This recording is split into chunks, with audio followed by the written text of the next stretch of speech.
C'est l'heure de notre second débat. Il est, vous le savez, c'est notre choix volontairement décalé de l'actualité du jour. Il va nous plonger dans l'univers du métaverse, ce monde parallèle dans lequel on peut se créer un avatar, acheter des vêtements ou des œuvres d'art numérique. Le statut de l'avatar. Alors ça, je trouve ça très intéressant, Edna Sander. Vous avez une histoire, enfin une info assez récente d'accusation de viol, d'agression sexuelle sur le métaverse. Il y a eu deux agressions sexuelles dans le métaverse.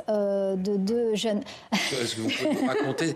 Pour moi, le métaverse, c'est les Sims, vous voyez ça. Oui. Il y a un peu de ça. Et donc, c'est un avatar qui a attaqué et violé un autre avatar. C'est une bêta-testeuse. Alors, les bêta-testeuses sont... Enfin, testeuses, c'est quelqu'un qui teste donc le métaverse pour l'améliorer. Elle a mis son casque, donc sous forme d'avatar, elle s'est projetée dans le jeu. Et très rapidement, d'autres avatars sont arrivés sur elle, ont commencé à la tripoter, comme elle dit. Elle s'est sentie extrêmement mal. Et surtout, elle disait qu'il y avait des observateurs qui l'observaient, qui n'ont pas bougé. Donc, elle a enlevé le casque. Elle était vraiment très, très choquée. Mais on peut le comprendre, parce que quand on essaye la réalité virtuelle, je ne sais pas si tous vous avez mis déjà un casque de réalité virtuelle. Oui, moi je l'ai fait. Sur la tête. C'est tellement réaliste. On peut s'y croire, oui, effectivement. On peut s'y croire.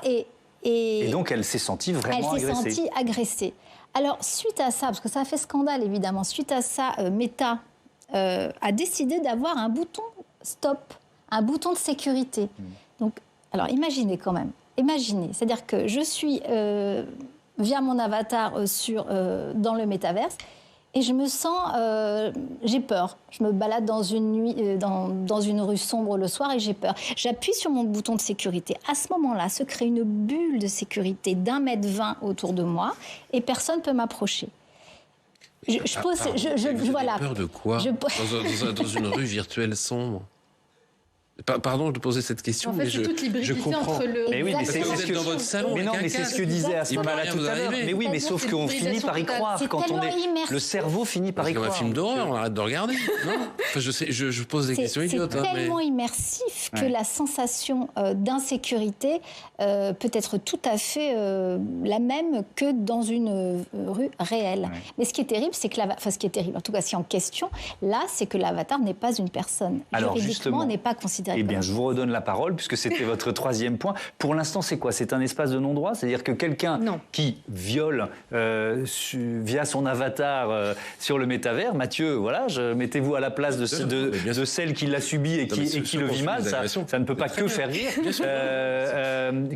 Est-ce que celui qui viole risque quelque chose dans ce monde virtuel? Alors, trois choses. On a aujourd'hui le DSA, Digital Services Act, qui potentiellement pourrait...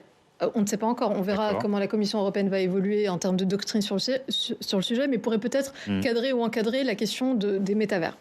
Premier point. Donc, si c'est le cas, on a un début de... Je dis bien un début de réponse, pas l'entièreté de la réponse. Deux, tout dépend de ce dont on parle. Si c'est des cas, après, qui deviennent ou qui convergent vers du cyberharcèlement classique, là, c'est le cadre juridique actuel, légal, pénal, qui s'applique. Il n'y a aucun problème, aucune ambiguïté sur le sujet. Si, en revanche, c'est l'avatar qui est en fait la victime de ce qui se passe, on a en effet une question juridique existentielle fondamentale. L'avatar est-il une extension de votre personne et doit-il être un sujet de droit ou pas? Et aujourd'hui, les juristes se penchent sur la question. Oui, bien sûr. Voilà, ils sont un peu obligés de le faire. Bref.